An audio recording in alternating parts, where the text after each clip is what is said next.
Om Swastiastu.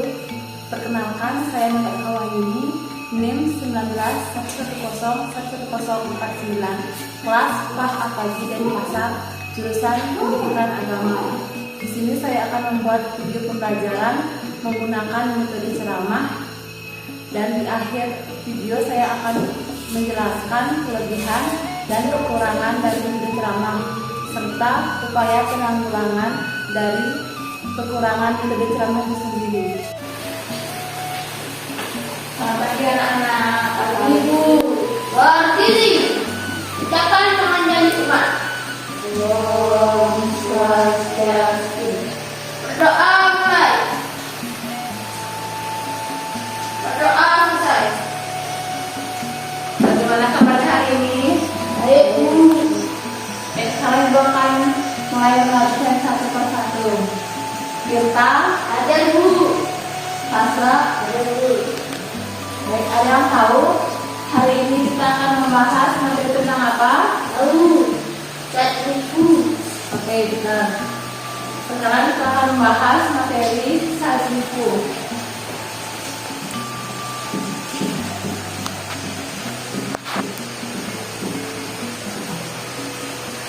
Sebelum Ibu menjelaskan apa itu cat buku, Ibu akan menjelaskan pokok-pokok bahasa. Adapun 5 pokok bahasan dari Sadikir. Yang pertama, pengertian Sadiku.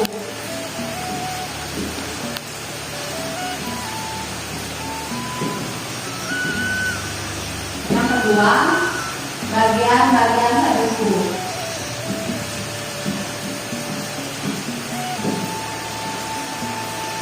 Yang ketiga, contoh perilaku Sadiku.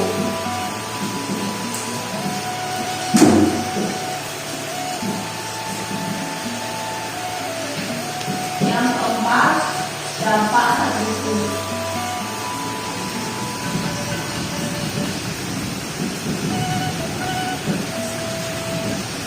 Dan yang kelima, cara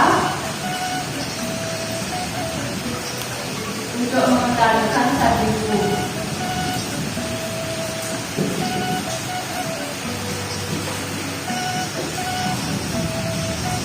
Nah, inilah 5 pokok bahasan yang akan kita bahas pada pertemuan kali ini.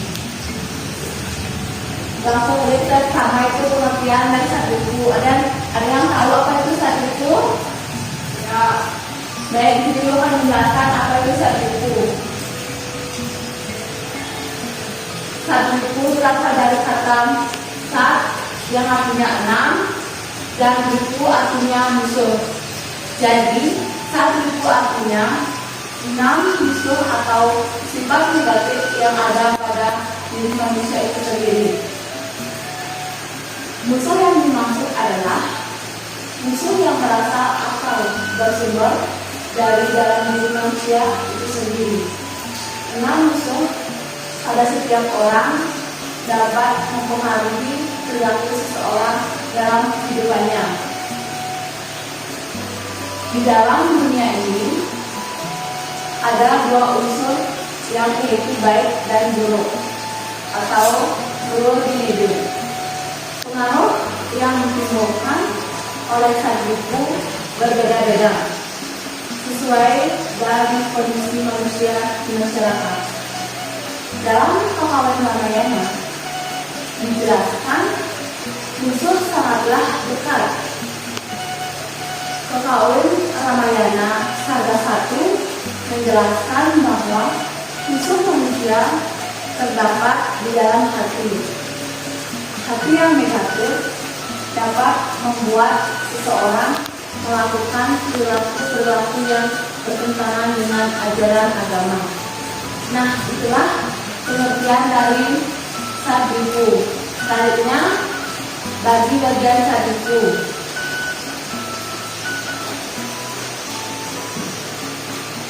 Yang pertama, ada yang tahu apa saja dari Sadiku? Baik, Ibu akan jelaskan. Yang pertama ada hama. Yang kedua ada loba. ada roda. Yang keempat ada moho. Yang kelima ada madu. Yang keenam ada mat kayu. Ada yang tahu apa itu karma? Ya. Baik, di sini ibu akan menjelaskan apa itu karma. Karma adalah keinginan atau hawa nafsu yang dimiliki oleh manusia. Setiap manusia memiliki keinginan. Keinginan dapat bersifat positif dan negatif. Keinginan yang sifatnya positif dapat menumbuhkan orang-orang yang kreatif, inovatif, dan selalu melakukan perbuatan baik. Sedangkan keinginan yang bersifat negatif selalu berbuat jahat dan buruk terhadap orang lain. Keinginan yang dimiliki manusia tanpa batas dapat diibaratkan seperti alat rusak. Oleh karena itu, keinginan tersebut haruslah disekalikan ke arah yang positif. Karena sangat besar pengaruhnya dalam kehidupan karena dapat mempengaruhi pikiran. Nah, yang kedua ada loba. Loba berasal dari kata lu yang berarti sama atau rakus. Rakus merupakan sifat senang yang berlebihan dan tidak terkendali. Sifat yang selalu ingin dipuaskan. Sifat yang ingin mementingkan diri sendiri.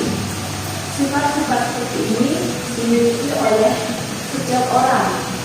Apabila kemunculan sifat ini tidak dikendalikan dengan pengetahuan dharma, tidak memiliki rasa welas asih, tatwa asih, dan satya, maka loba seperti ini akan menjadi musuh yang akan mendatangkan rasa benci, rasa cemburu, rasa dendam, juga menimbulkan rasa gelisah, kurang aman dan was-was. Selanjutnya, roda. Roda artinya kemarahan. Orang yang dipengaruhi kemarahan dapat menjadi sumber dari penderitaan orang dan kemarahan. Roda muncul diawali oleh ketidakpuasan, rasa kecewa, rasa dendam, dan rasa terhina. Roda sangat mempengaruhi konsentrasi, rasa kesadaran, dan merusak keseimbangan serta kesucian batin. Roda yang tidak terkendali dapat memacu denyut jantung, merusak kerja syaraf sehingga sulit berpikir tenang dan rasional, membuat syaraf tegang apabila terus-menerus seperti itu. Syaraf-syaraf akan putus yang mengakibatkan stroke hingga kematian. Selanjutnya, muha artinya bingung atau kebingungan. Kebingungan berasal dari pikiran yang tidak terkontrol.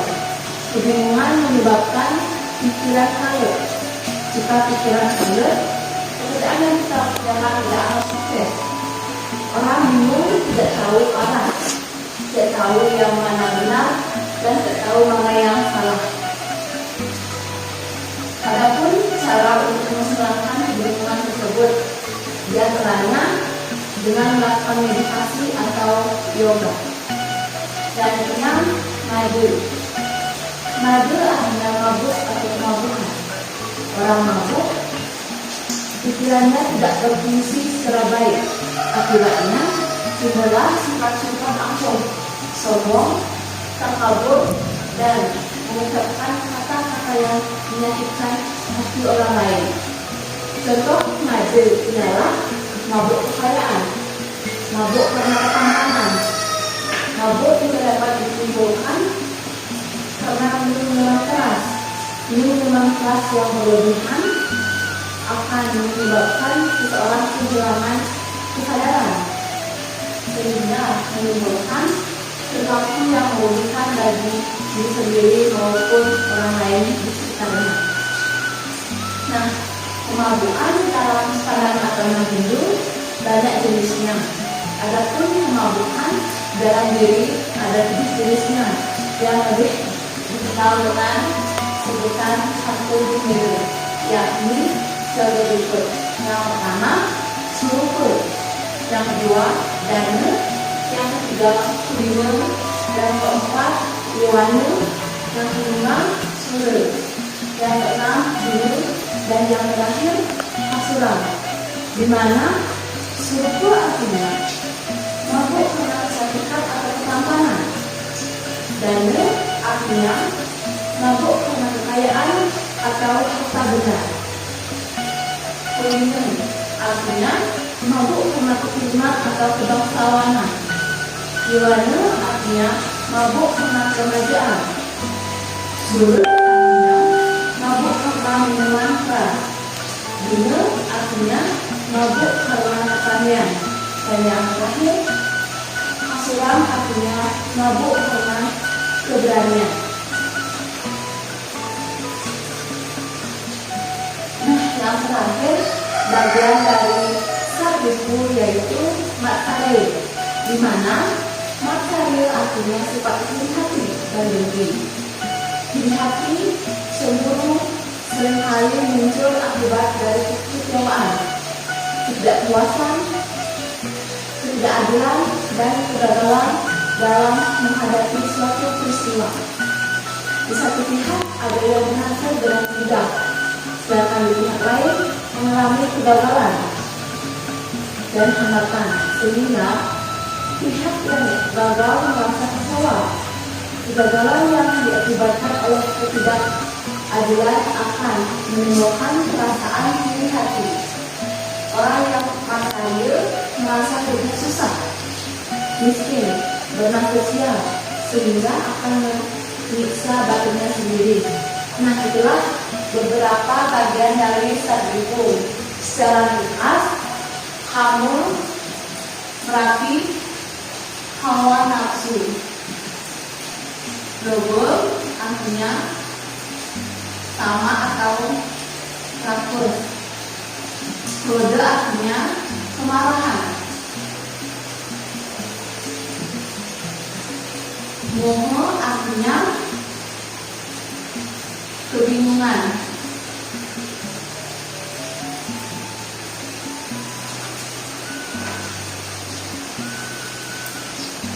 Sedangkan made artinya kemabukan. Dan matsarya artinya iri hati. Iri hati atau dengki. Nah, itulah bagi bagian dari sadripu. Selanjutnya, Bu akan menjelaskan tentang contoh perilaku dari sadripu, di mana perilaku sadripu dalam diri jika dipupuk dengan sifat negatif akan menjadi musuh, sedangkan jika dipupuk dengan sifat positif akan menjadi perilaku baik. Yang pertama, contoh perilaku kama. Contoh positifnya yakni berkeinginan membantu orang yang tidak mampu, berkeinginan berbagi dengan orang lain, berkeinginan mengajari saudara dengan hal-hal yang positif, dan berkeinginan menjalin persaudaraan dengan orang lain. Contoh perilaku negatifnya diantaranya berkeinginan memiliki barang orang lain, menginginkan sesuatu di luar kemampuan sendiri, berkeinginan menyakiti teman, berkeinginan merusak barang milik orang lain, dan berkeinginan menyakiti binatang atau tumbuhan. Berikutnya contoh perilaku loba. Contoh positifnya bekerja keras untuk mendapatkan penghasilan yang banyak dengan jalan yang benar, rajin belajar guna mendapatkan ilmu ilmu pengetahuan dan rajin memberikan sumbangan pada orang lain yang membutuhkan. Perilaku negatifnya yaitu mengambil hak orang lain, mengambil bagian dari milik saudara, makan makanan yang berlebihan, dan melakukan kekerasan terhadap orang lain. Contoh perilaku kode. Contoh positifnya, marah kepada bawahan yang salah, marah kepada peserta didik yang tidak sopan, marah kepada orang yang berperilaku negatif di sekitar kita, dan marah kepada keluarga yang berperilaku negatif di sekitar kita. Contoh negatifnya yakni suka menghina orang tanpa alasan, suka mengeluarkan kata-kata yang tidak pantas pada orang lain, suka menantang orang untuk berkelahi,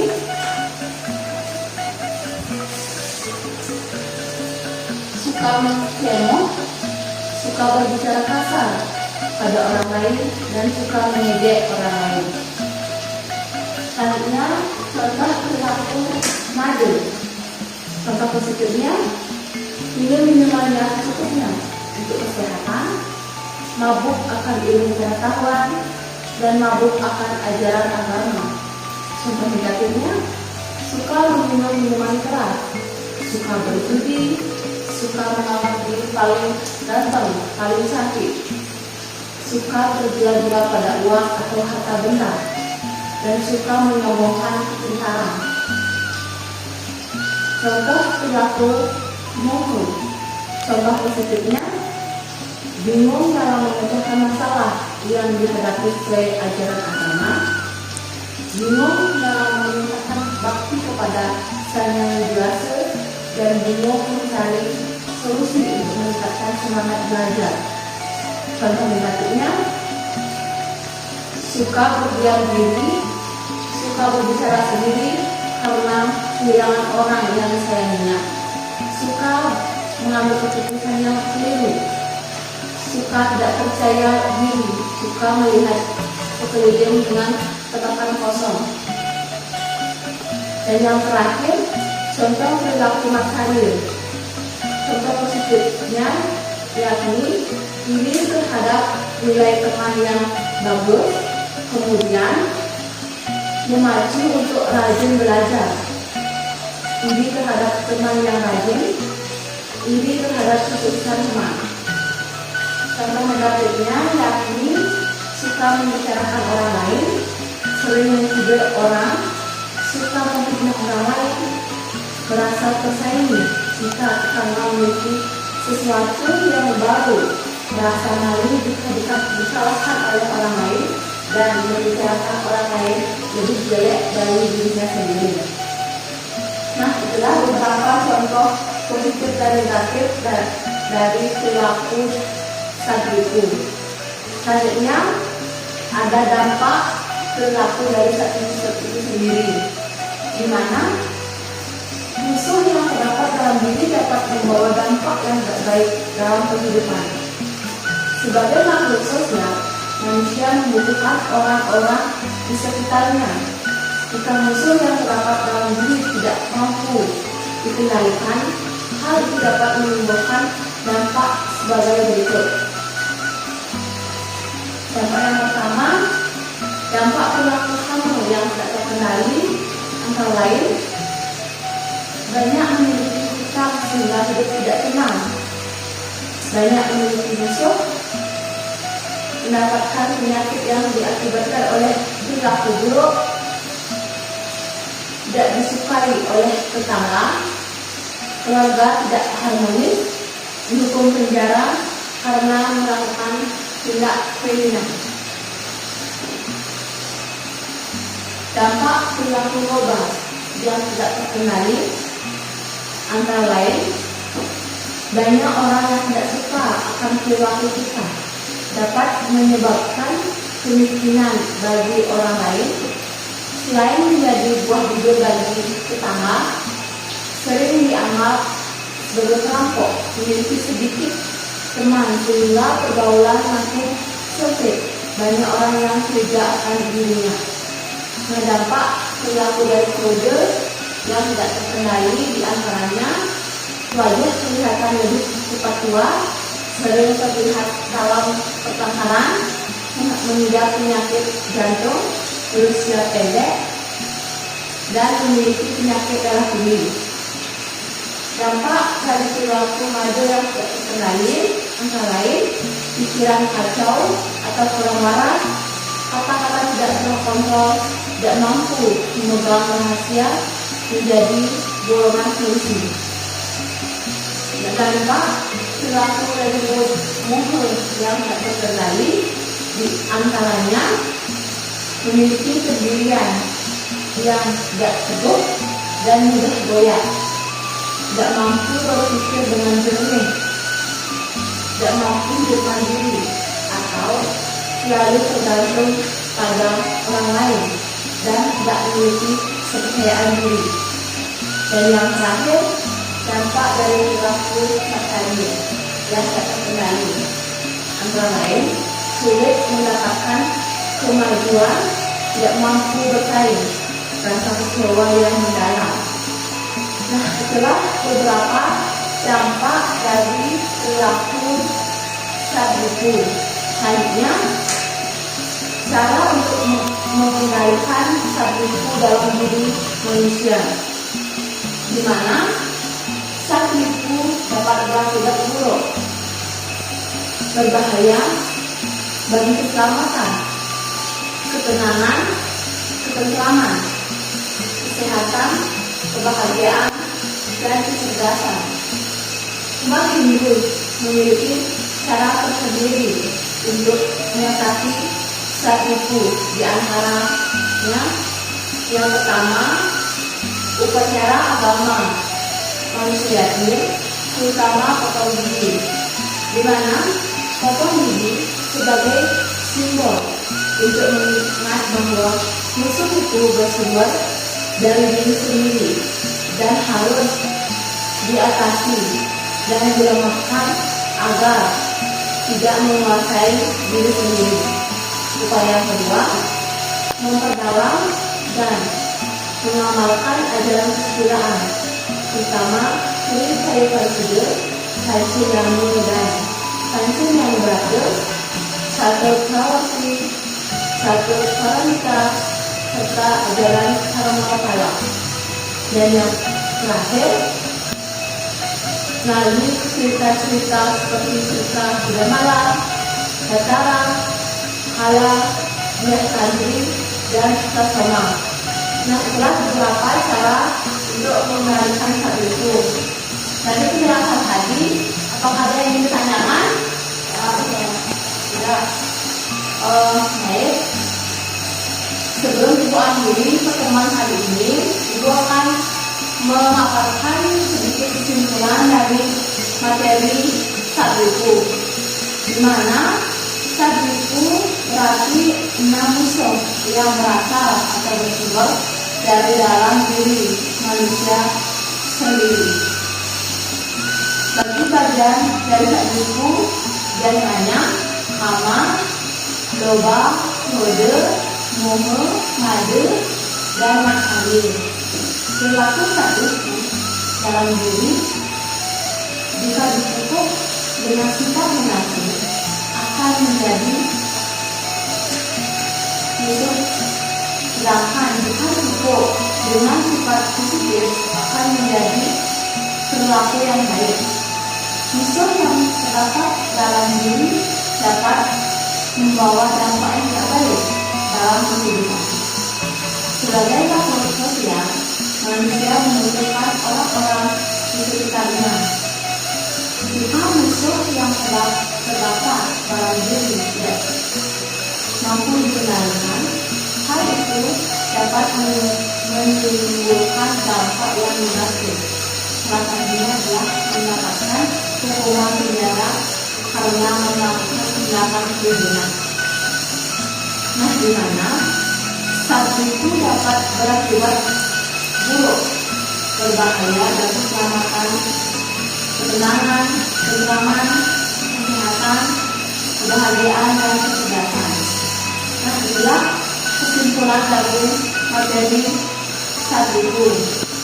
Sebelum Ibu hadiri pertemuan pada kali ini, Ibu akan menjelaskan metode apa yang saya gunakan dalam menjelaskan materi terkait dengan saat itu, di mana saya menjelaskan materi saat itu menggunakan metode ceramah, di mana metode ceramah adalah suatu bentuk penyajian bahan pengajaran melalui penerangan dan penyuluhan lisan oleh guru kepada siswa tentang suatu topik materi, di mana metode ceramah digunakan dengan tujuan untuk menyampaikan informasi atau materi pembelajaran, membangkitkan hasrat, minat, dan motivasi siswa untuk belajar dan untuk memperjelas materi pembelajaran.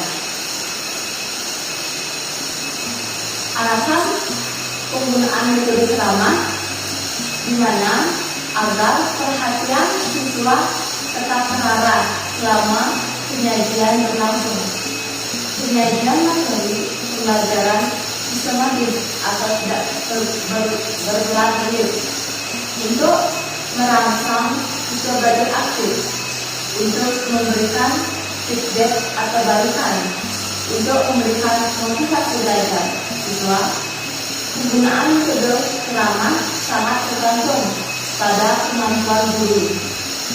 Penguasaan guru terhadap materi pembelajaran, kemampuan berbahasa, intonasi suara, penggunaan media, dan variasi gaya mengajar lainnya sangat menentukan keberhasilan metode ceramah. Metode ceramah dilakukan dengan cara menyampaikan materi pembelajaran kepada peserta didik secara langsung atau dengan tulisan. Penggunaan metode ceramah ini sangat efektif dan praktis diberikan karena memuat banyak peserta didik serta materi yang dihasilkan akan membuahkan hasil yang banyak. Agar ceramah tidak monoton, guru perlu menciptakan variasi komunikasi banyak arah, baik antara guru dengan siswa, siswa dengan temannya.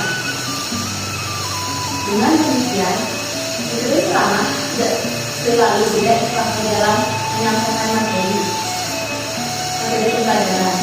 Yang penting, metode ini sesuai dengan karakter materi pembelajaran, kondisi ruang kelas, dan media yang tersedia di sekolah.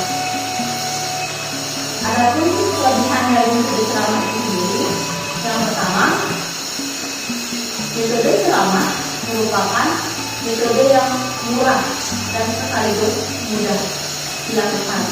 Murah dalam arti bahwa proses ceramah tidak memerlukan peralatan yang lengkap. Hal ini tentu berbeda dengan metode lain seperti proyek atau latihan. Dikatakan mudah karena ceramah hanya menggunakan suara guru.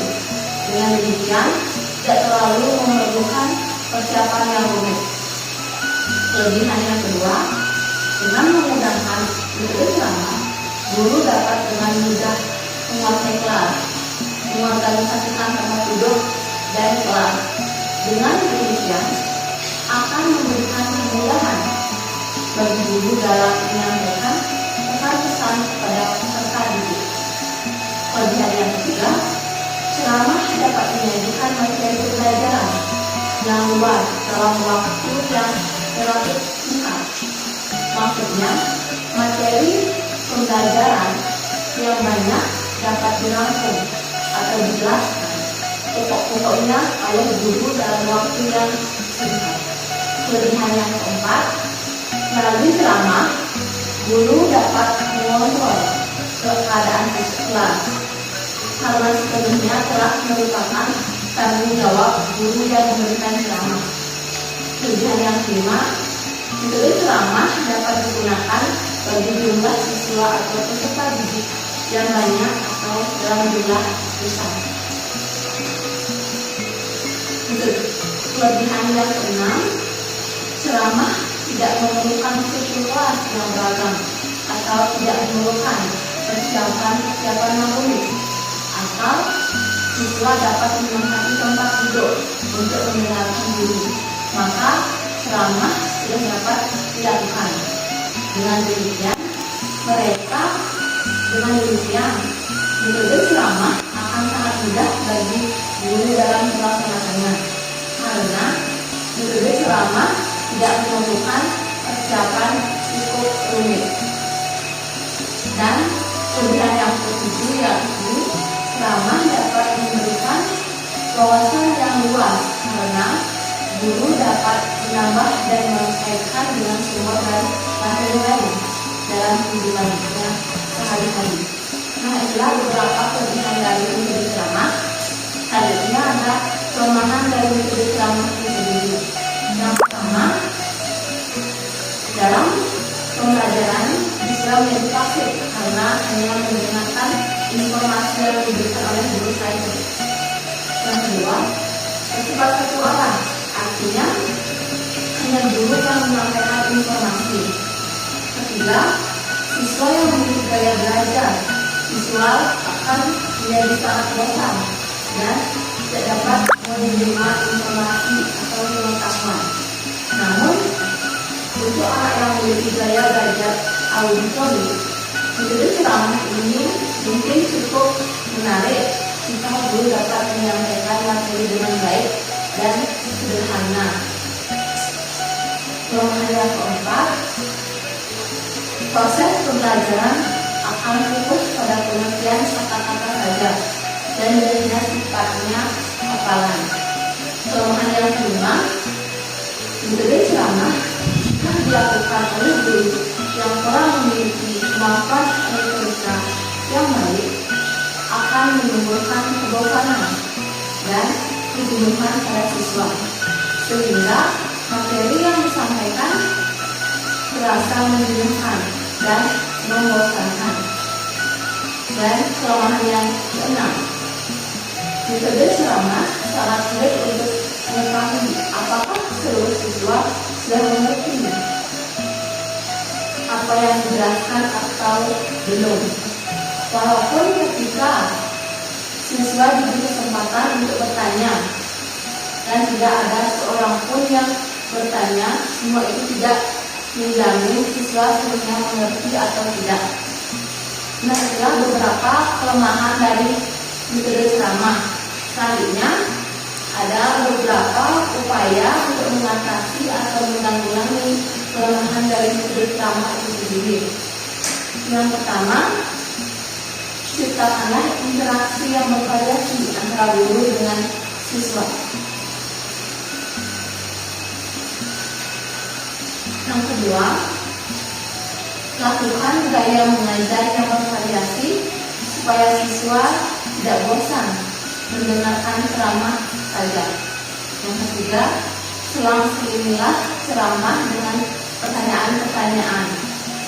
Dan yang keempat, gunakanlah alat peraga baik langsung maupun tidak langsung atau di luar, serta lakukan demonstrasi untuk memperagakan konsep yang Anda kemukakan.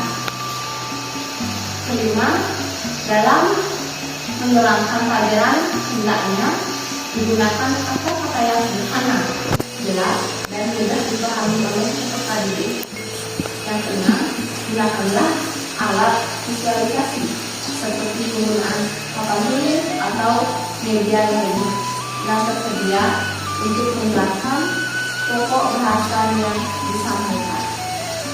Dan supaya yang terakhir, selingilah metode ceramah dengan metode lainnya untuk menghilangkan kebosanan peserta didik. Nah, itulah beberapa upaya dari kelemahan metode ceramah. Baik, sekian yang dapat saya sampaikan dalam menjelaskan materi tentang saat itu. Akhir kata, saya akhiri pertemuan malam hari ini kita mengucapkan salam santri. Berdiri. Ucapan salam santri. Om Santi Santi Santi.